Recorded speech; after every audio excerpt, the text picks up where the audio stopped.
Good afternoon. I know that I speak for Secretary of Defense Austin when I say what an absolute pleasure it's been to host our friends from Australia, Foreign Minister Payne, Defense Minister Dutton, here in Washington today.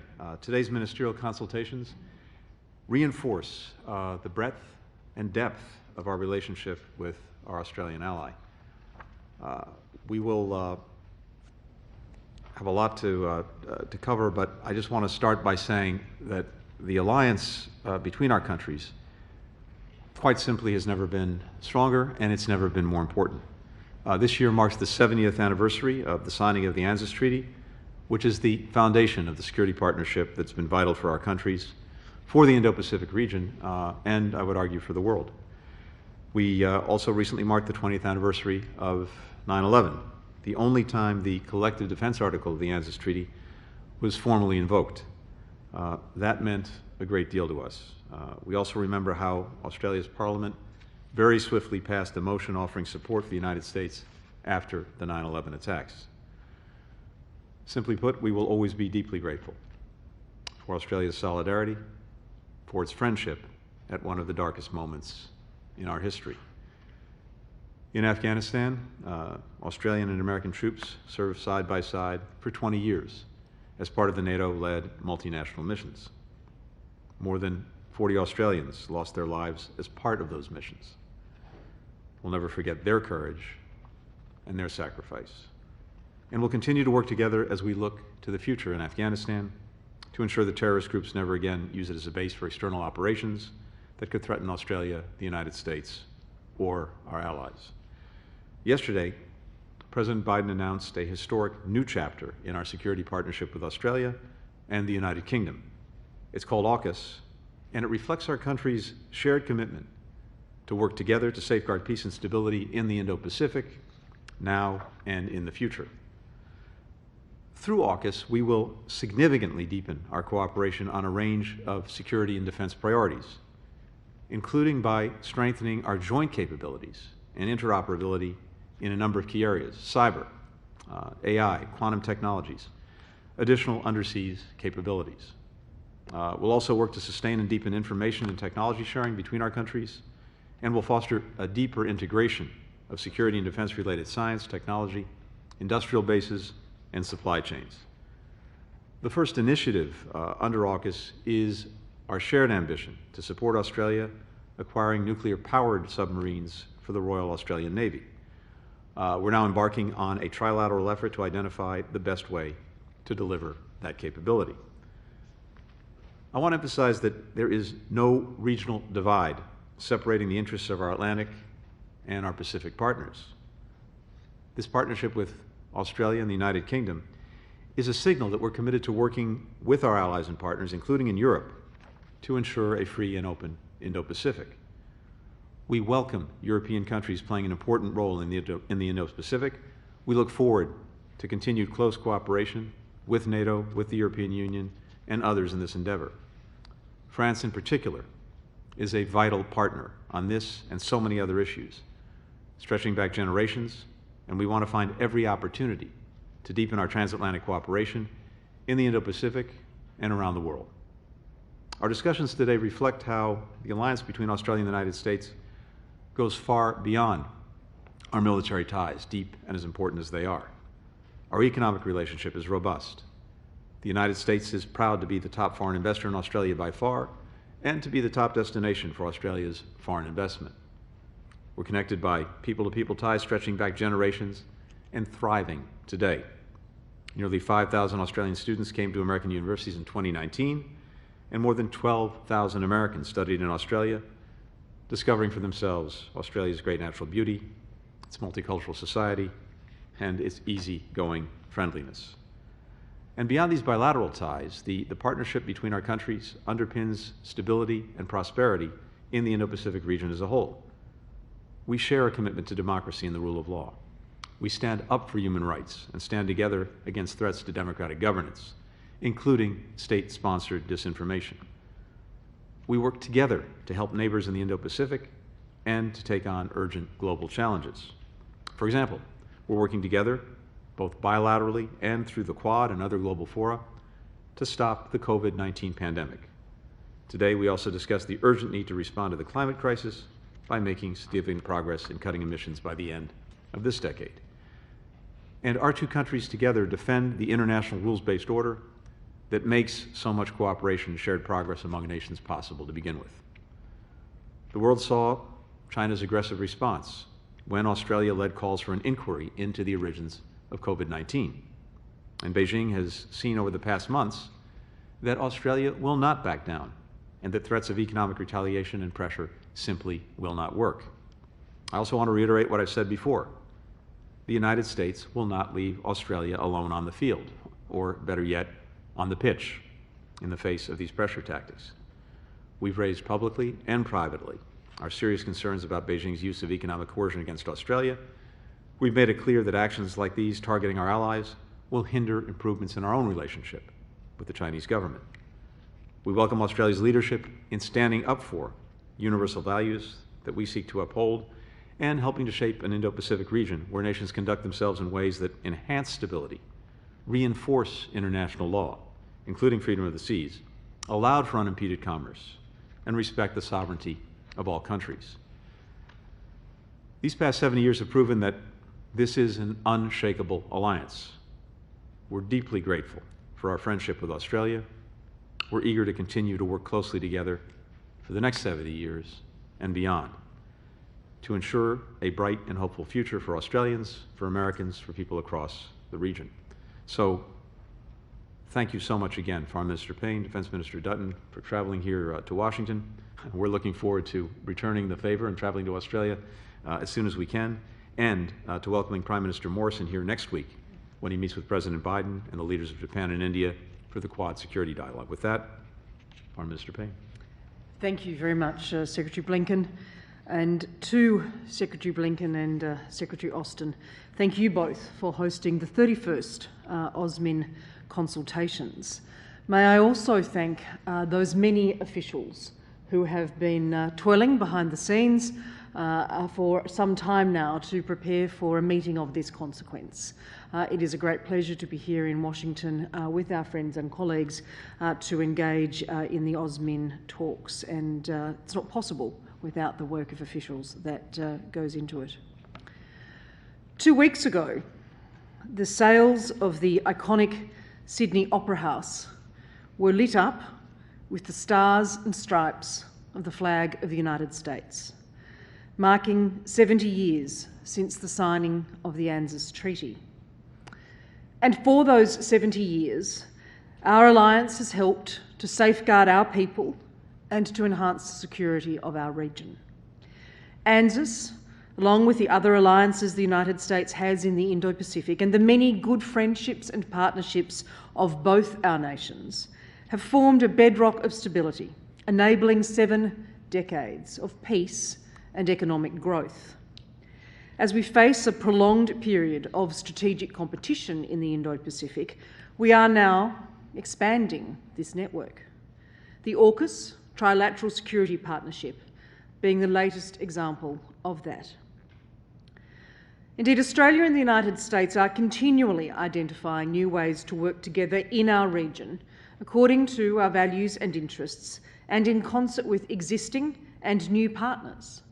Prior to arriving in Washington, Minister Dutton and I visited Jakarta, New Delhi and Seoul, where we discussed many of the same issues that have been on the agenda here today. At today's meeting, we have reiterated that our allies and our partners are our greatest strategic asset. We are committed to ASEAN centrality and ASEAN-led architecture, and will continue working with the Quad as a key vehicle to support the Indo-Pacific. Next week's Quad Leaders Summit, the first such meeting in person, will be a powerful demonstration of the commitment of our 4 nations. We see that competition is happening across a wide range of areas, in economics, in diplomacy, in development, in health, technology and in grey zones.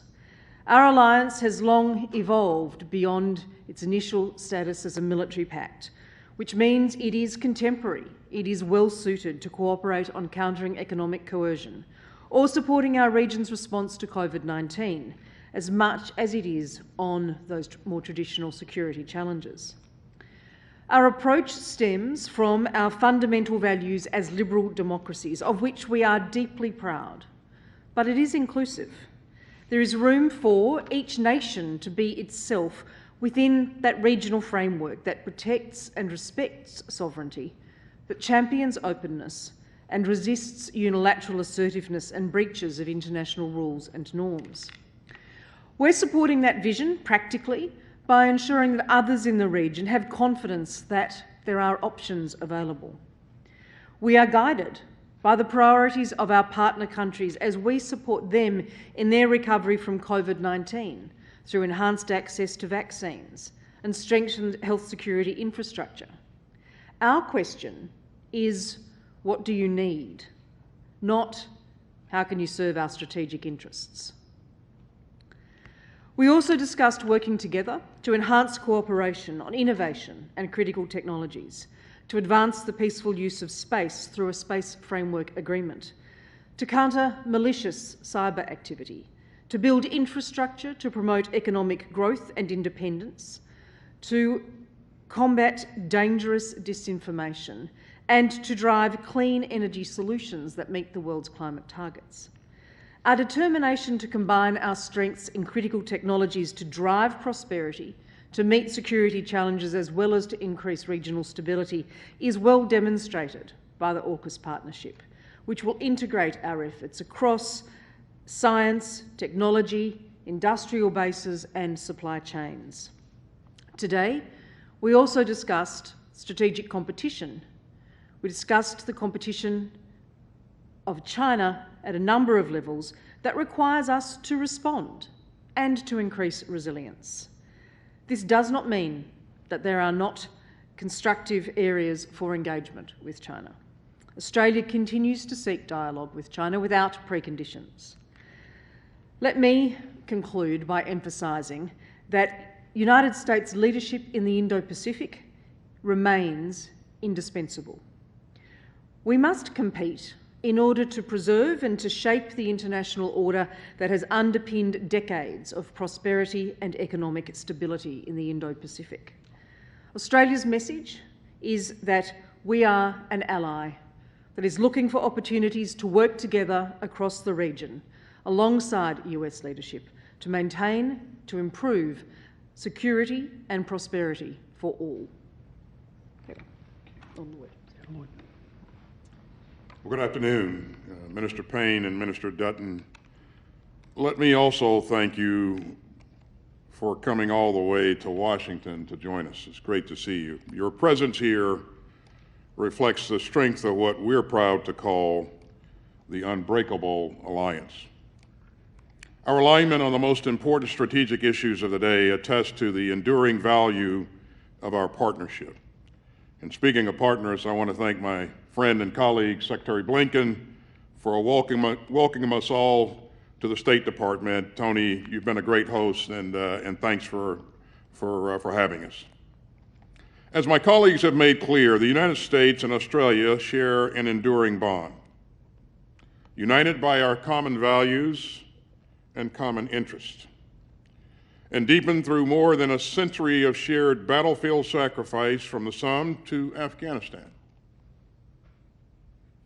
It's not lost on me, and certainly what Secretary Blinken highlighted just a moment ago, that Australian troops have been at our side through thick and thin, through every conflict of the modern era, and certainly over the last 2 decades. I've served with and fought alongside our allies from down under, and I can attest to their bravery, their skill, their professionalism in the face of danger. I'm extraordinarily grateful for their courage and for their mateship.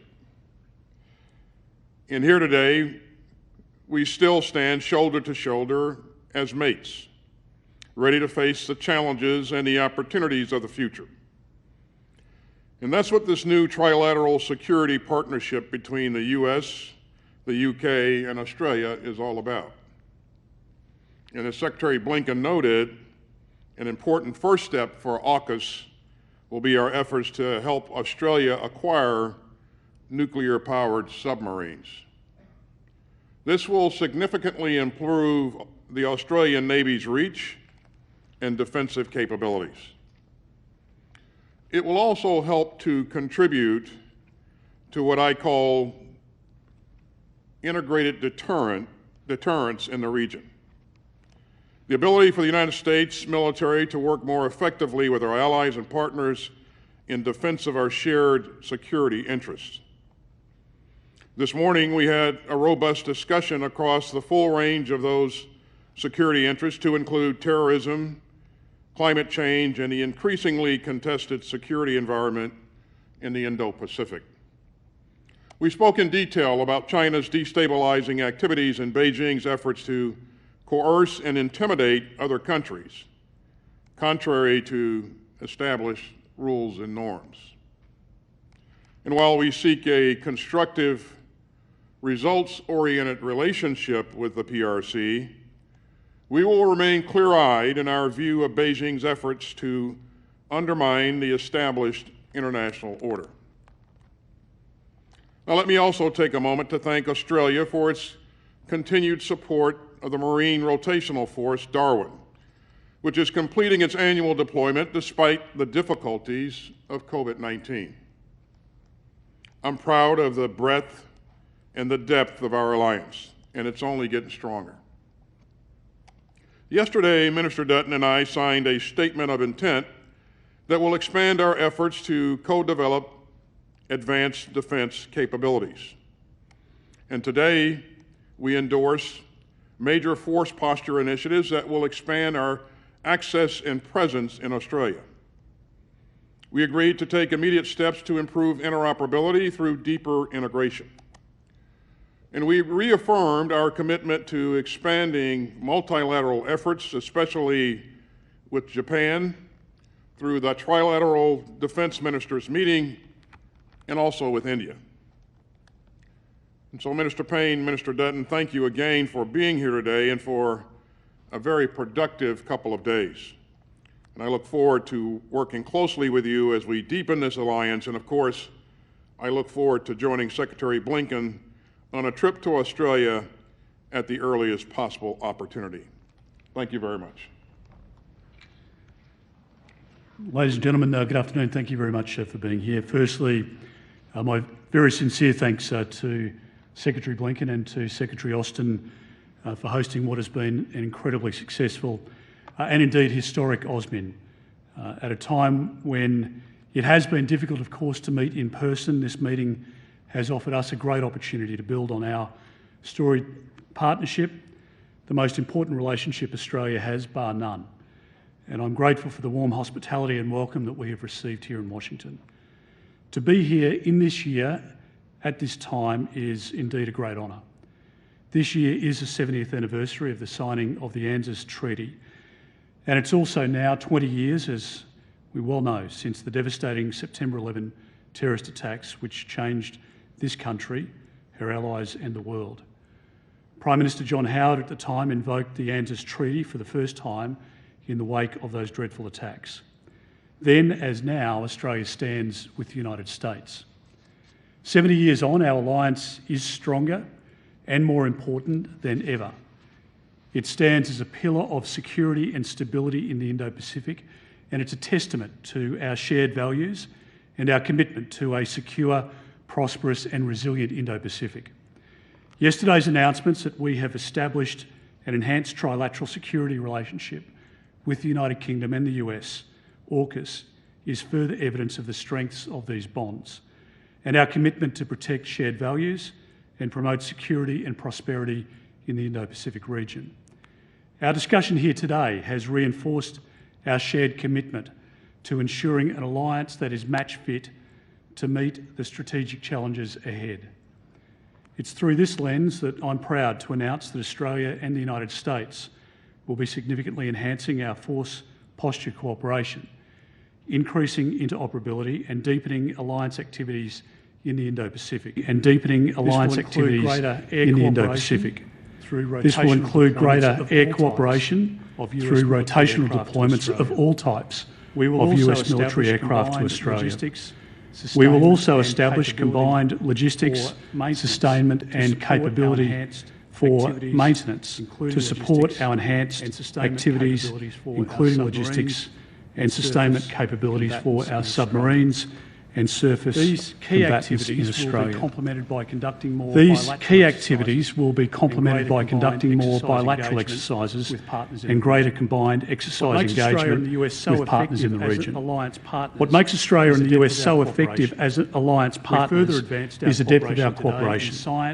We further advanced our cooperation today in science, technology, strategic capabilities and defence industrial base integration, which are the key pillars of our alliance. This included signing a classified statement of intent on strategic capabilities cooperation and implementation. It will be a key way that we can strengthen capability outcomes, deepen our alliance and increase cooperation to meet emerging strategic challenges and support regional stability. We also discussed plans to accelerate establishment of Australia's guided weapons and explosive ordnance enterprise, and we agreed to cooperate on its development. We're also looking towards the domains that will shape our future environment, activities that will expand Australia's space knowledge and capabilities. And I'm pleased to announce that the Australian Department of Defence and the United States National Reconnaissance Office have also committed to a broad range of cooperative satellite activities. Australia and the United States have common values and a history of mateship and collaboration in times of war and in times of peace. It's therefore no surprise that we have formed such a close and enduring bond over that time. As we stand here acknowledging several important anniversaries for the alliance, as well as historic new opportunities between our two countries and our partners, I'm positive that we've laid the foundation for another 70 years of cooperation and collaboration. And we'll start with Andrea Mitchell at NBC News. We'll now turn to questions, and we'll start with Andrea Mitchell at NBC News.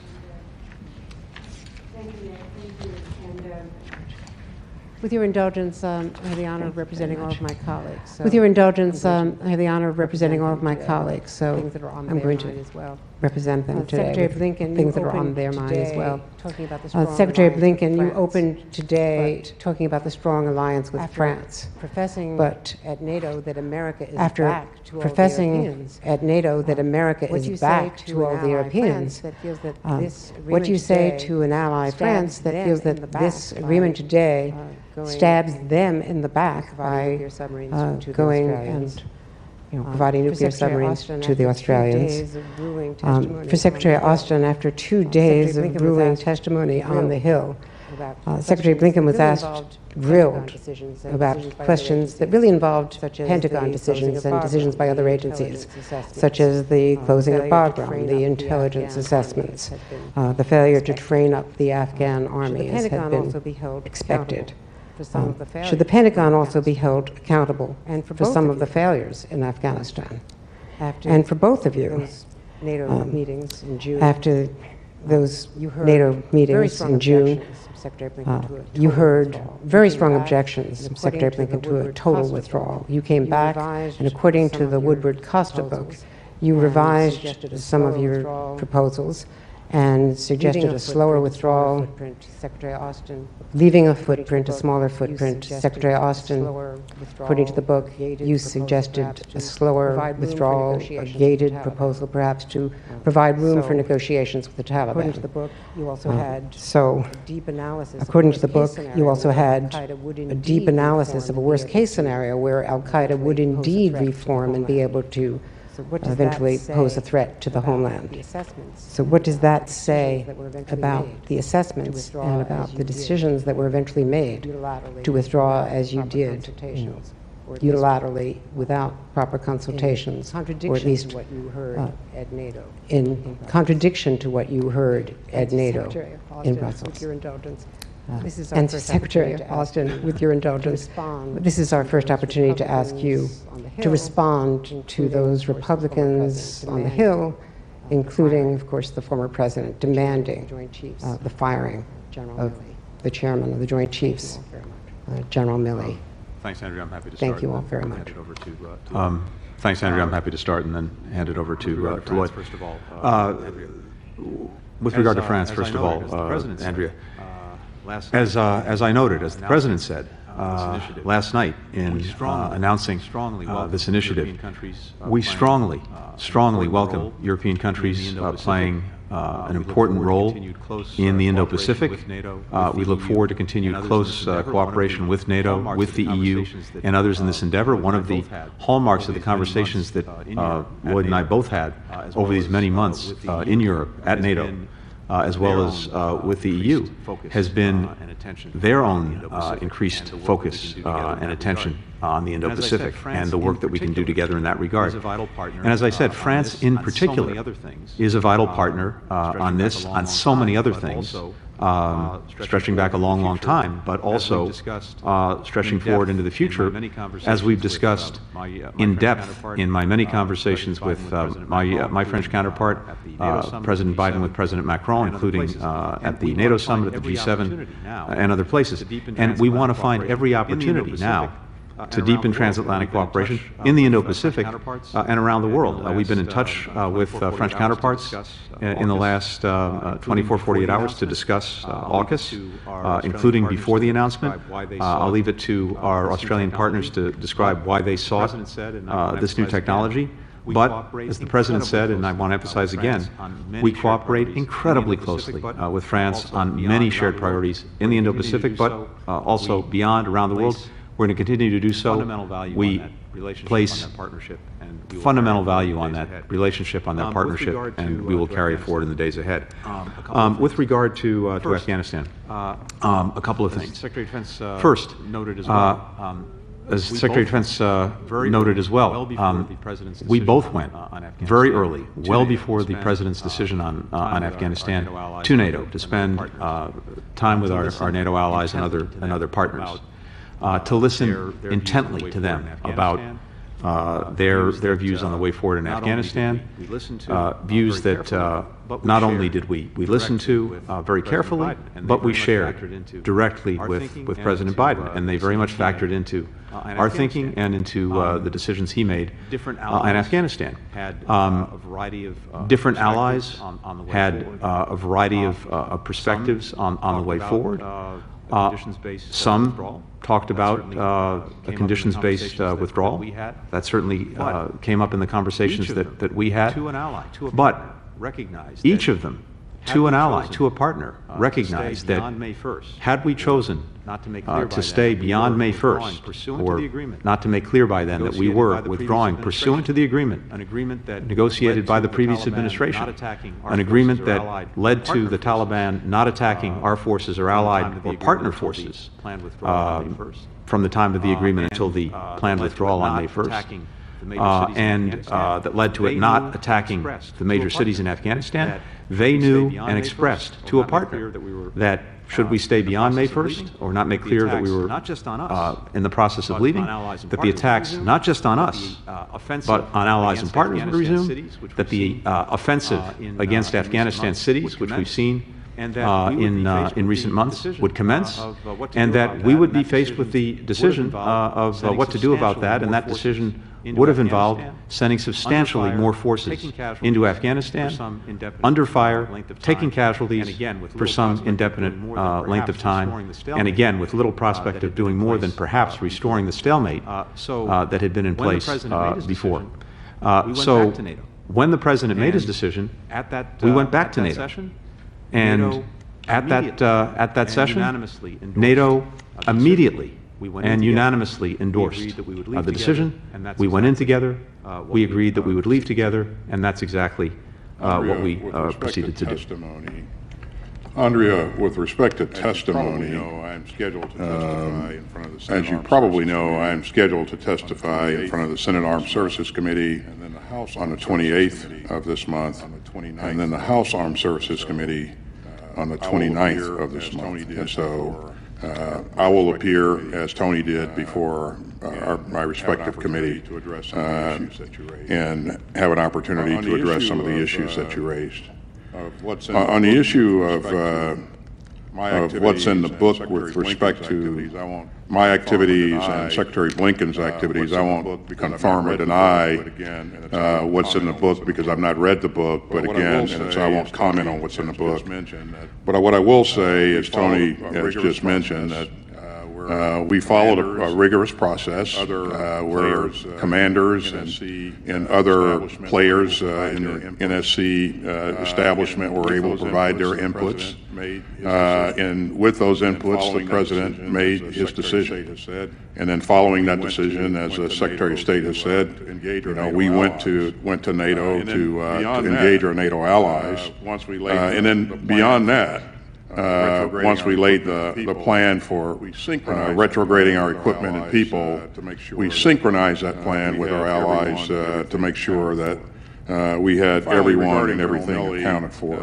And finally, regarding General Milley, again, much of what's in all of what's in that book happened before I became Secretary of Defense, so I can't comment on that as well, and certainly I won't comment on what's in the book. I have confidence in General Milley. And what about the demands from the... I don't have a comment there, Andrea. We'll turn to Greg. I don't have a comment there, Andrea. Sorry. We'll turn to Greg Jennett of ABC News.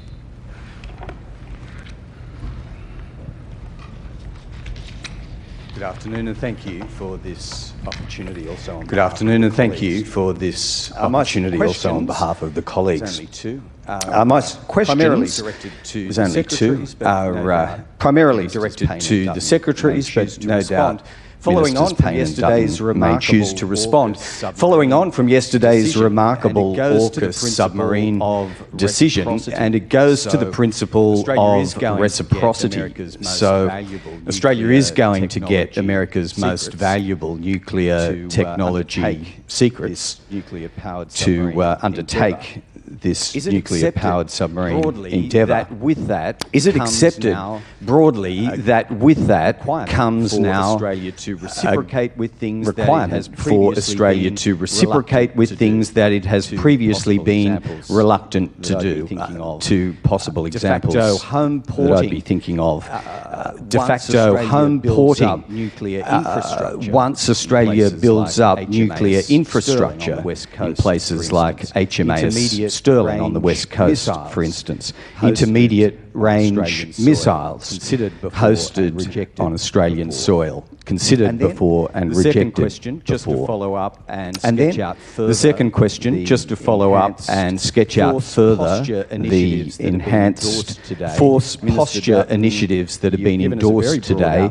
Minister Dutton, you've given us a very broad outline, all categories of aircraft plus the logistics and the maintenance. Could you expand any further, but with particular reference to the scale here, given the Marines training in the north? I think the number is about 5,000. At any given point in time, what might the enhanced US force posture position be in and around Australia? Thank you. I can simply say that from my perspective, there are. I can simply say that from my perspective, there are no follow-on reciprocal requirements of any kind. This is a partnership.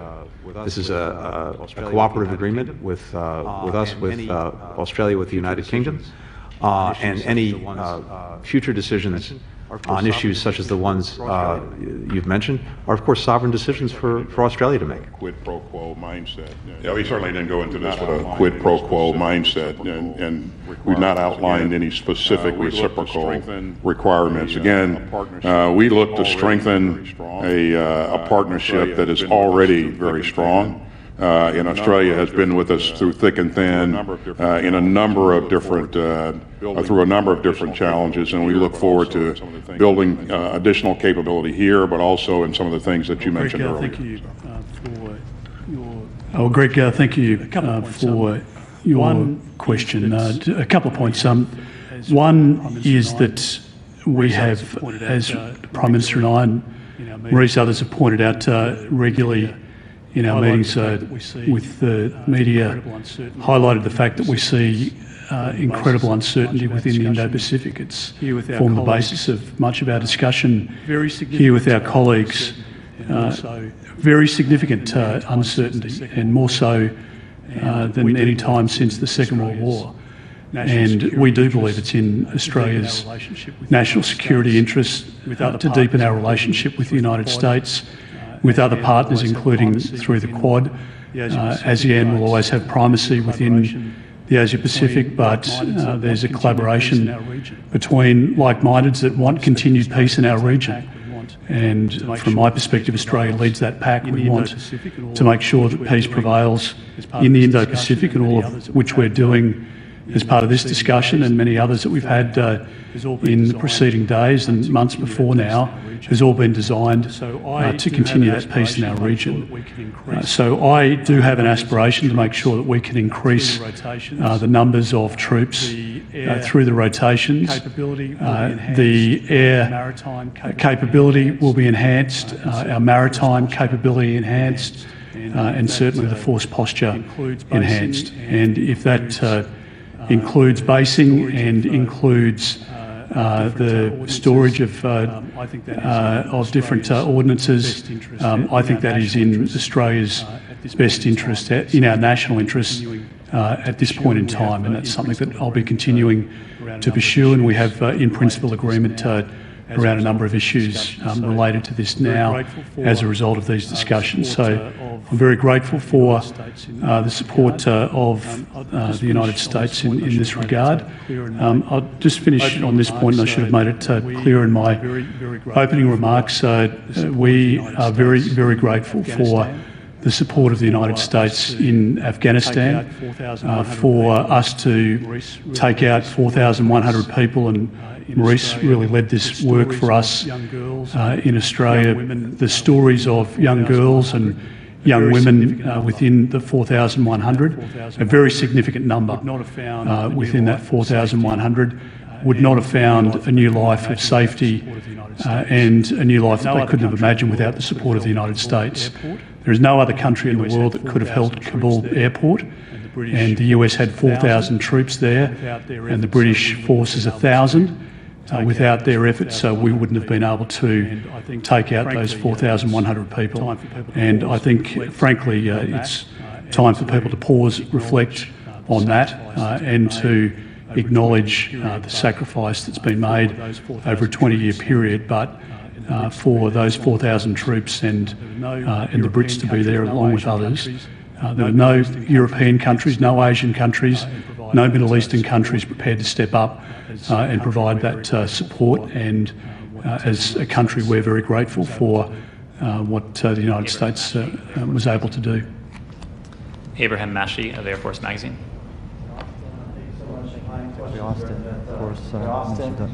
Thank you, Secretary Austin, and of course, Minister Dutton, you're invited as well to respond.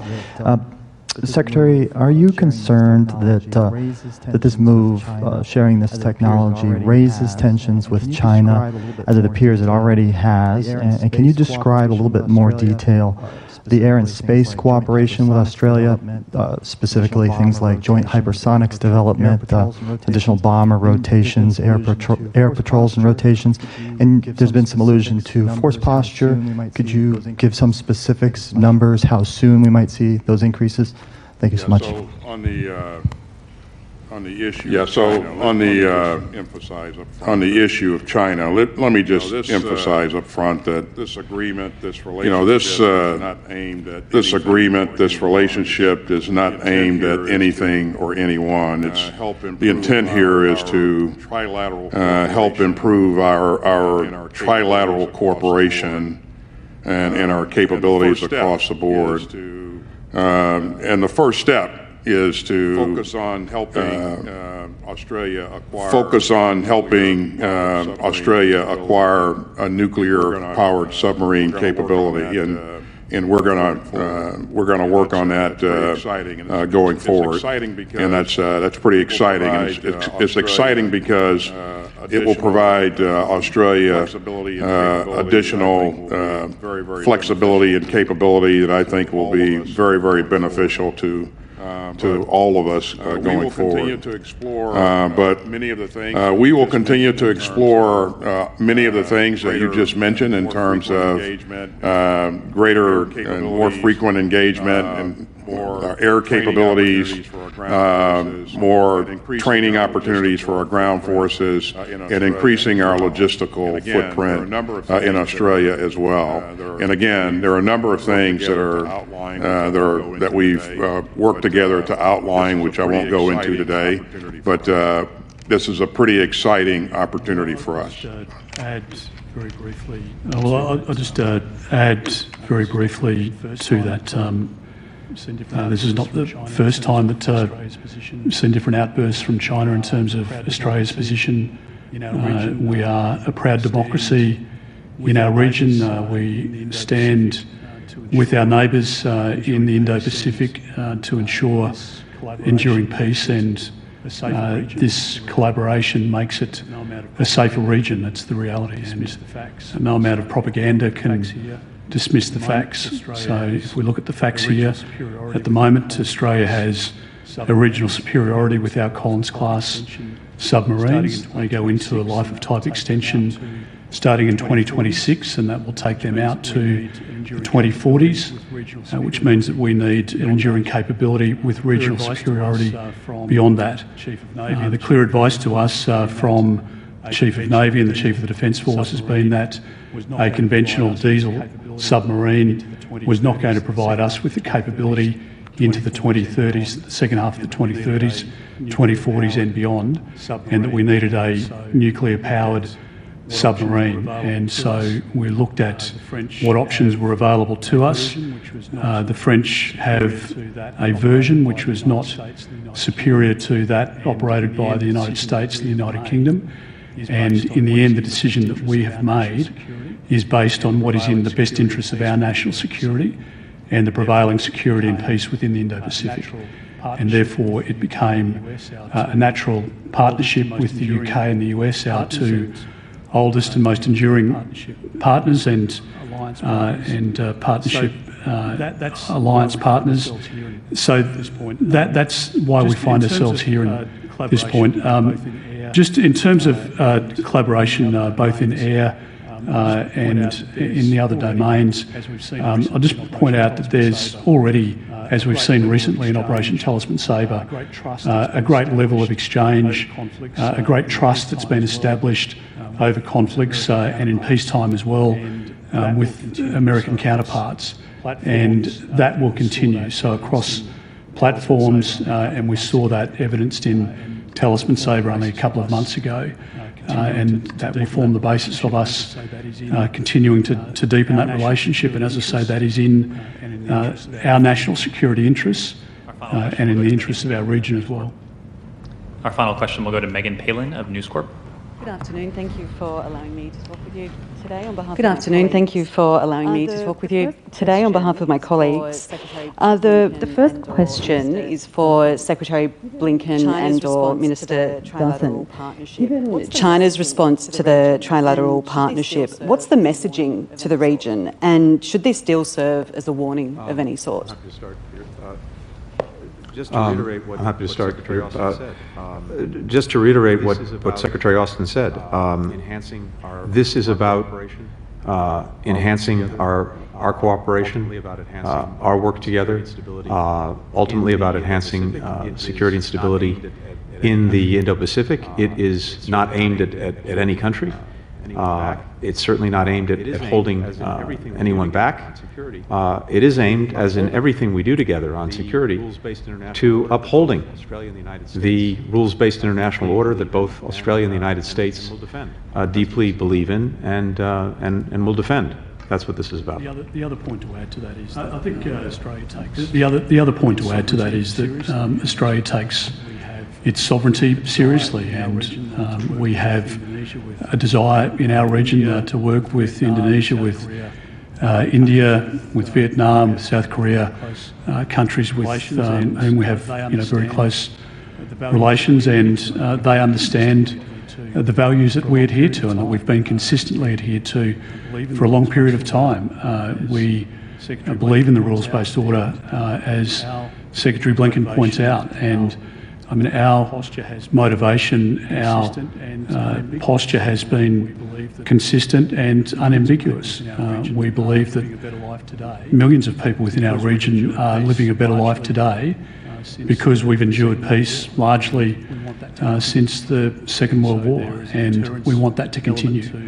And so there is a deterrence element to our acquisition and to the maintenance of our defence program, and we've been, again, consistent in the way in which we've been honest with our neighbours, and that will continue. China has said that it threatens stability in the region. Do you consider that a threat? And just finally, Minister Payne, you mentioned before that Australia was still seeking dialogue with China following the announcement. Has there been any progress on that? And what is the key message that you want to get across?